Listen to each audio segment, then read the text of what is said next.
आज आदित्य ऑफिस से जैसे ही घर लौटा तो इस समय फोन की घंटी बजी। आदित्य ने फोन उठाया तो दूसरी ओर से आवाज आई। हेलो, क्या आप शीला जी के बेटे आदित्य वर्मा बोल रहे हैं?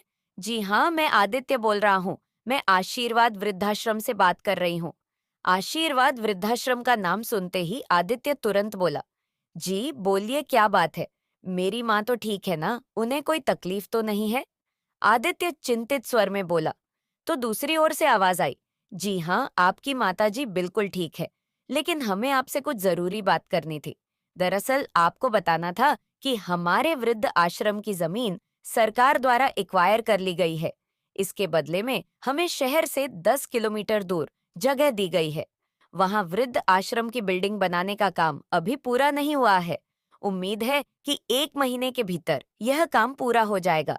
लेकिन इस पूरी प्रक्रिया में हमारी यह कोशिश है कि वृद्धजनों को कोई भी असुविधा न हो। इसलिए आपसे गुजारिश है कि यदि हो सके तो 1 महीने के लिए आप अपनी माताजी को अपने पास रख ले। जैसे ही वृद्ध आश्रम की बिल्डिंग बनने का कार्य पूरा हो जाएगा, हम आपको सूचित कर देंगे। ठीक है, मैं कल सुबह ही आकर माँ को वहां से ले जाता हूँ। ऐसा कहकर आदित्य ने फोन रख दिया। फोन सुनते ही आदित्य कुछ सोच में पड़ गया। तभी उसकी पत्नी रितु रसोई घर से बाहर आई और बोली कि इस सोच में डूबे हैं, किसका फोन था? तो आदित्य ने कहा, वृद्ध आश्रम से फोन था। वह बता रहे थे कि वृद्ध आश्रम शहर से बाहर स्थानांतरित किया जा रहा है, इसलिए हमें माँ को कुछ दिनों के लिए अपने पास रखना होगा क्या? और तुमने हाँ कर दी? रितु चौंकते हुए बोली। तो क्या करता? रितु अपनी माँ को परेशान होने के लिए ऐसे ही छोड़ देता। लो बैठे बिठाए अब एक और मुसीबत, रितु मुंह बनाते हुए बोली। तो आदित्य बोला, रितु, ऐसे समय में जब उन्हें मेरी सबसे ज्यादा जरूरत थी, तब केवल तुम्हारी जिद की वजह से मैंने उन्हें वृद्ध आश्रम में छोड़ दिया। केवल तुम्हारे कारण ही मेरी माँ मेरे साथ नहीं रह पा रही हैं, और अब मेरी माँ का कुछ दिनों के लिए यहाँ रहना भी तुम्हें मुसीबत लग रहा है। फिर रितु गुस्से से बोली, आदित्य, हमारे घर में केवल 2 ही कमरे हैं, तो उनकी जगह कैसे बन पाएगी? और फिर हमारे बेटे सोनू के पेट में इन्फेक्शन की वजह से मैं पहले ही ऑफिस से बहुत छुट्टियां ले चुकी हूँ। फिर भी उसकी तबीयत जस की तस बनी हुई है। ना जाने कब यह परेशानी दूर होगी। ऊपर से अब तुम्हारी माँ भी कहते हुए रितु नाराजगी जताती हुई चली गई। अगले दिन आदित्य सुबह जल्दी उठ गया और तैयार होकर अपनी गाड़ी में बैठकर माँ को वृद्ध आश्रम से लाने चला गया। उधर आश्रम में शीला जी को वहां की संचालिका ने पहले ही बता दिया था कि आज उनका बेटा उन्हें लेने के लिए आ रहा है, और वह 1 महीना आप अपने बेटे के घर ही रहेंगी। आज इतने दिनों बाद अपने बेटे का चेहरा देखेंगी, यह सोचकर शीला जी के चेहरे पर मुस्कान आ गई थी। लेकिन फिर अगले ही पल इस बात से उदास भी हो गई कि उनका बेटा अपनी मर्जी से उन्हें लेने नहीं आ रहा, बल्कि माँ को अपने साथ रखना उसकी एक मजबूरी है। बुझे मन से शीला जी अपने कपड़े एक बैग में रखने लगी। बिस्तर के पास रखी मेज पर उन्होंने अपने छोटे से परिवार की एक तस्वीर रखी हुई थी, जिसमें उनके पति रामकुमार जी ने अपनी 1 साल के बेटे आदित्य को गोद में उठाया हुआ था। बैग्स में उस तस्वीर को रखने से पहले उसे बड़े प्यार से निहारने लगी, और उनके कानों में उनके नन्हे आदित्य की किलकारियां गूंजने लगी। शीला जी का एकाएक अपने अतीत में खो गई और उनके सामने अपने बेटे के बचपन की यादें जीवित हो उठी। शीला जी अपने पति रामकुमार के साथ गांव में रहा करती थी। रामकुमार जी गांव में ही एक सरकारी स्कूल में शिक्षक थे, जबकि शीला जी स्वयं बहुत अधिक पढ़ी लिखी नहीं थी, परंतु समझदार और कुशल गृहिणी थी। गांव में उनका अपना पुश्तैनी घर था। बहुत अधिक खुशहाली तो नहीं थी, परंतु किसी चीज की कोई कमी भी नहीं थी।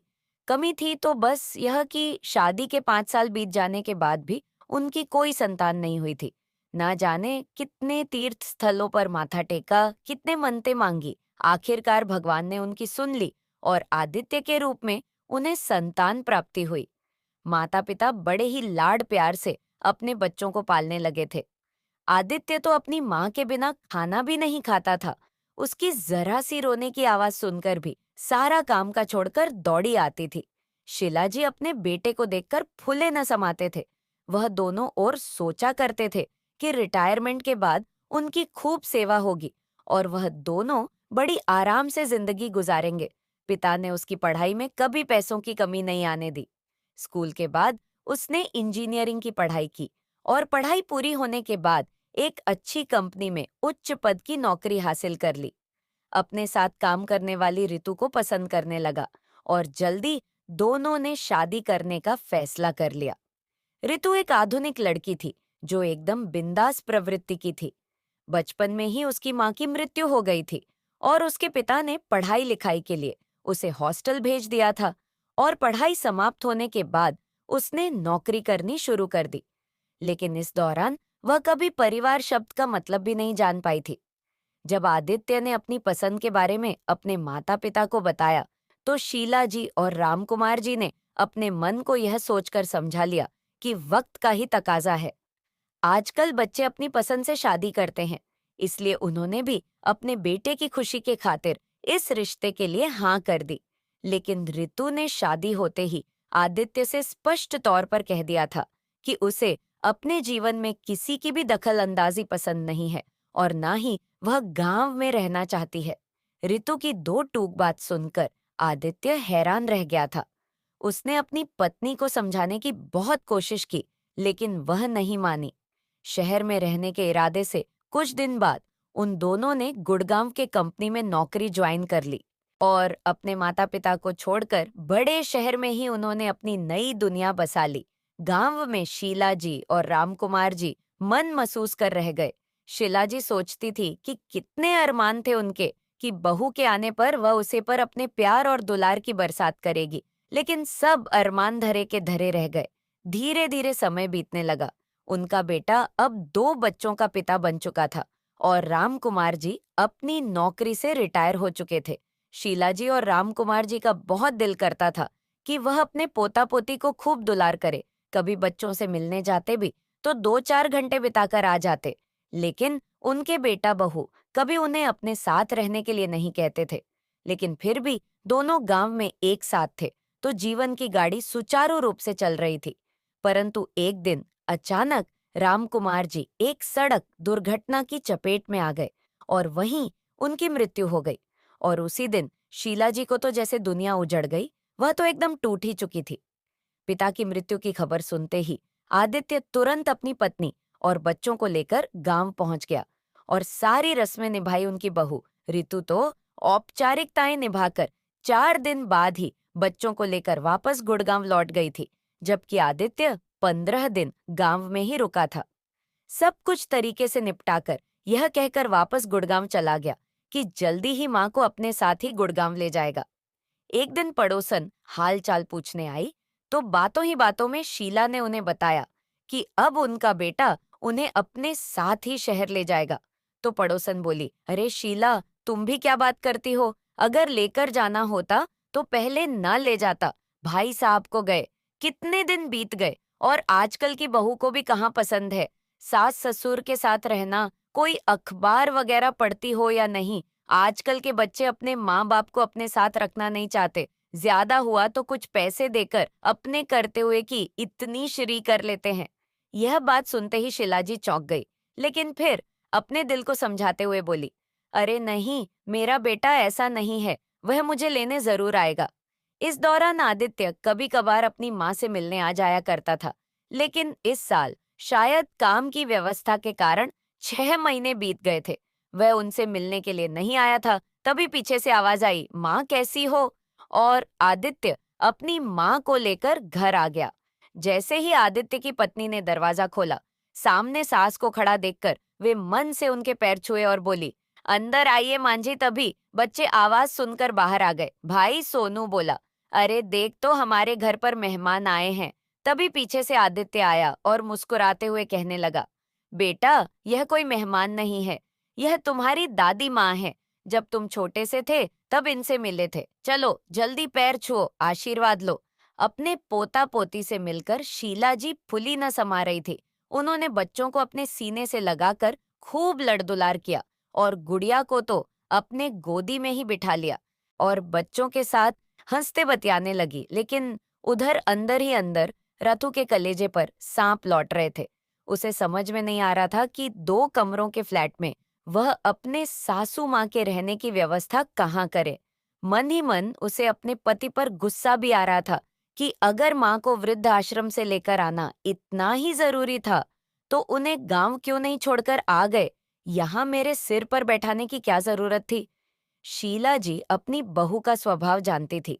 रतु का फूल हुआ चेहरा उसकी नाराजगी साफ साफ बयां कर रहा था, परंतु उसके इस रवैये को नजरअंदाज करते हुए बच्चों से कहने लगी, अरे बच्चों, तुम्हारी दादी इतने समय बाद तुम्हारे घर आई है, तो क्या अपनी दादी को अपना कमरा नहीं दिखाओगे? हाँ दादी, जरूर दिखाएंगे। कहते हुए बच्चे अपनी दादी का हाथ पकड़कर अपने कमरे में ले गए। तो आदित्य बोला, बच्चों, अपनी दादी का सामान भी अपने कमरे में ही रख दो। आज से दादी तुम्हारे पास तुम्हारे कमरे में ही सोएगी। फिर एक प्यारी सी मुस्कान के साथ बोला, तुम जानते हो तुम्हारी दादी बहुत अच्छे अच्छे कहानियां सुनाती हैं। रात के समय सोने से पहले उनसे कहानी जरूर सुनना। इतना सुनते कि दोनों बच्चे खुशी से कमरे में बैठकर कभी अपनी दादी को अपने खिलौने दिखाने लगते, तो कभी उनके साथ गेम खेलने की जिद करने लगते हैं। रितु ने डाइनिंग टेबल पर खाना लगाया तो शीला जी दोनों बच्चों के साथ खाना खाने के लिए बेटे आदित्य भी हाथ धोकर आ गया था। रितु रसोई घर में सबके लिए गर्मा गर्म रोटियां सेक रही थी। तभी शीला जी बोली, एक बात तो अच्छी हो गई बेटा, बहुत दिनों से मेरा भी बच्चों के साथ समय बिताने का बहुत दिल कर रहा था। कान्हा ने मेरी यह इच्छा भी पूरी कर दी। अब जो चाहे कान्हा अपने पास भी बुला ले। तो कोई गिला नहीं। माँ की बात सुनकर आदित्य की आंखों में आंसू आ गए, लेकिन उन्हें किसी तरह छुपाते हुए वह खाना खाने लगा। सब लोग खाना खा रहे थे, लेकिन सोनू ने बेमन से जरा सी चपाती खाई और प्लेट सरकाते हुए बोला, बस मुझे और भूख नहीं है। यह देखकर शीला जी बोलिए, अरे बेटा, तुमने तो बिल्कुल भी खाना नहीं खाया। खाना नहीं खाओगे तो खेलने की ताकत कैसे आएगी? तभी आदित्य बोला, माँ, सोनू के पेट में इन्फेक्शन चल रहा है, जिस कारण उसे अक्सर पेट में दर्द और उल्टी की शिकायत रहती है, और भूख भी नहीं लगती। तो बेटा, डॉक्टर को क्यों नहीं दिखाया था? माँ पर दवाइयाँ का कुछ खास असर नहीं हो रहा है। कहते हुए आदित्य चिंतित हो उठा।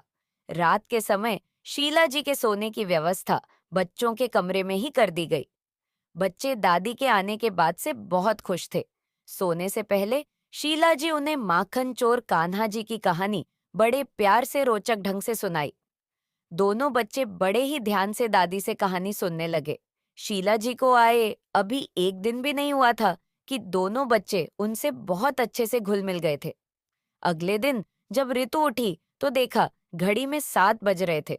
ऑफिस को देर हो जाएगी यह सोचकर जल्दी से उठी और नहा धोकर अपने और अपने बच्चों के लिए 2 मिनट नूडल बनाने के लिए रसोई घर की ओर दौड़ी। लेकिन जैसे ही वह अपने कमरे से बाहर निकली तो यह देखकर हैरान रह गई कि रसोई गरम खाने की खुशबू से महक रहा था। उसकी सासू माँ ने सुबह सुबह ही आलू गोभी की सब्जी और गर्मा गर्म पराठे बना दिए थे। यह देखकर रितु को थोड़ी शर्मिंदगी महसूस हुई, परंतु दूसरे ही पल शीला जी के प्यार भरे शब्दों ने उसके शर्मिंदगी दूर कर दी। अरे उठ गई रितु, बेटा तुम ऑफिस के लिए तैयार हो जाओ। मैं सबके लिए टिफिन तैयार कर दिए हैं। चाय नाश्ता भी तैयार है। जल्दी से नाश्ता कर लो, नहीं तो फिर जाने को देर हो जाएगी। ठीक है माँ जी, लेकिन पहले मैं बच्चों को तैयार कर देती हूँ, मुस्कुराते हुए रितु ने कहा। तो पीछे से बच्चों की आवाज आई, माँ, हम लोगों को तो दादी ने तैयार कर दिया है। आज दादी के साथ ही सुबह सुबह उठ गए थे। सारा नजारा देखकर रितु आश्चर्यचकित रह गई थी।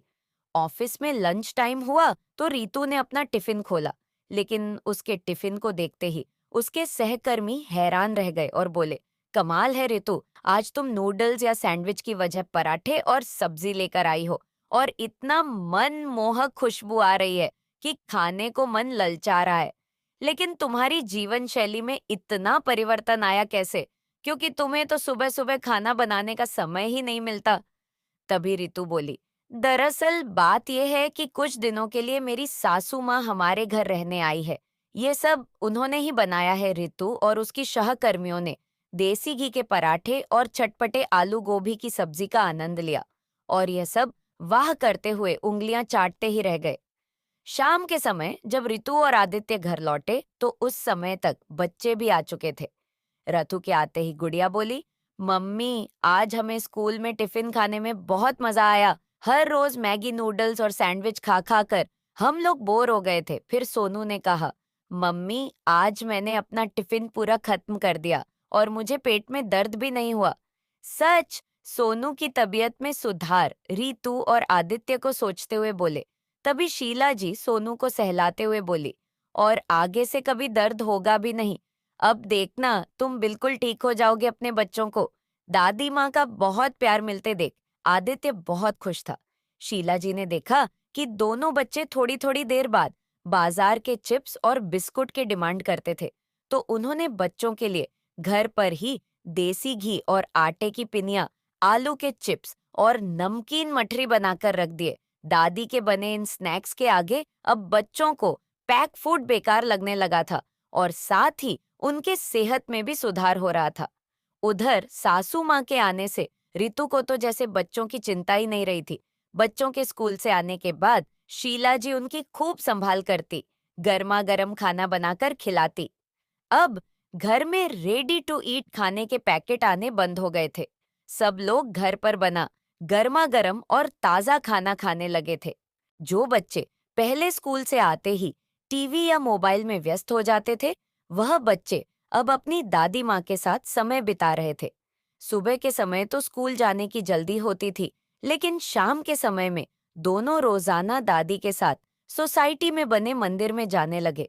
हैरानी की बात तो यह थी कि उन्हें मालूम ही नहीं था कि उनके सोसाइटी में कोई मंदिर भी है। रितु और आदित्य के पास तो समय ही नहीं था उन्हें मंदिर ले जाने के लिए, लेकिन दादी के सानिध्य में वे दोनों अच्छी अच्छी बातें और संस्कार सीख रहे थे। एक रात्रि रितु पानी पीने के लिए उठी तो बच्चों के कमरे से आती कुछ आवाज ने उसका ध्यान अपनी ओर आकर्षित किया। ध्यान से देखा तो शीला जी बड़े प्यार से दोनों को धार्मिक कहानी सुना रही थी। दोनों बच्चे दादी के इर्द गिर्द लेटे हुए बड़े ध्यान से सुन रहे थे। यह दृश्य देखकर रीतु बहुत प्रभावित हुई। शीला जी बहुत अधिक पढ़ी लिखी नहीं थी, परंतु हिंदी भाषा की उन्हें अच्छी जानकारी थी, और यह बात आदित्य जानता था। जब उन्हें बच्चों को यह बात बताई तो बच्चे बहुत खुश हो गए, क्योंकि ऋतु बाकी सभी विषय में उन्हें अच्छे से पढ़ाती थी, लेकिन हिंदी विषय नहीं पढ़ा पाती थी। वह दोनों हिंदी की पढ़ाई करते समय अपनी दादी के पास आकर बैठने लगे, और दादी अच्छे तरीके से उन्हें सब समझा देती। और तो और जो घर पहले हमेशा बिखरा रहता था, शीला जी के आने के बाद साफ सुथरा और व्यवस्थित रहने लगा था। घर की एक एक चीज बड़े तरीके से रखी होती थी। घर आते ही रितु और आदित्य को एक सुखद एहसास होने लगा था। रितु तो उनसे बहुत ज्यादा प्रभावित हो गई थी। अपनी सासू माँ के प्रति उसके मन में प्यार पनपने लगा था। शाम को ऑफिस से आने के बाद रतु सबके लिए चाय बनाती, और सब लोग एक साथ बैठकर गर्मा गर्म चाय का आनंद लेते। सारा दिन काम करते करते सासू माँ थक जाती होगी, यह सोचकर रात का खाना रितु बना दिया करती थी, और बड़े प्यार से अपनी सासू माँ को बिठाकर खिलाती थी। शीला जी को अपने बेटे के घर आए हुए महीना होने को आया। तभी एक दिन वृद्ध आश्रम से भी फोन आ गया। मिस्टर आदित्य, बिल्डिंग तैयार हो गई है, अब आप अपनी माताजी को यहाँ छोड़कर जा सकते हैं। इतना सुनते ही आदित्य चौंक गया। यह एक महीने के समय में वह भूल ही गया था कि वह अपनी माँ को केवल कुछ समय के लिए यहाँ पर लेकर आया है, लेकिन माँ को वापस छोड़ने जाने का उसका बिल्कुल भी दिल नहीं था। भरे गले से उसने रितु से माँ को छोड़ने जाने की बात कही, तो रितु भी कुछ परेशान सी हो गई। फिर बोली, क्या माँ जी भी यहाँ से जाना चाहती है? तो आदित्य ने कहा कि नहीं, उन्हें तो ऐसा कुछ नहीं कहा, लेकिन उनके आने से तुम्हें परेशानी हो रही होगी, इसलिए मैंने सोचा कि मैं कल माँ को छोड़ आऊंगा। इस बात पर रितु आंखें तरेर कर आदित्य की ओर देखने लगी, लेकिन अब आदित्य ने कुछ न कहना उचित समझा और चुपचाप सो गया। लेकिन रितु की आंखों में नींद नहीं थी। काफी देर तक कुछ सोचती रही। अगले दिन रितु ऑफिस से जल्दी छुट्टी लेकर घर वापस आ गई। तबीयत ठीक नहीं लग रही थी, इसलिए आते ही अपने कमरे में बिस्तर पर लेट गई। उसे परेशानी की हालत में देखकर शीला जी इस समय उसके कमरे में आ गई। माथे पर हाथ लगाकर देखा तो तप रहा था। बेटा, तुम्हें तो बहुत तेज बुखार है, परेशान होते हुए शीला जी बोली, और जल्दी से जाकर दवाइयां के डिब्बे में से बुखार की दवाई निकालकर ले आई।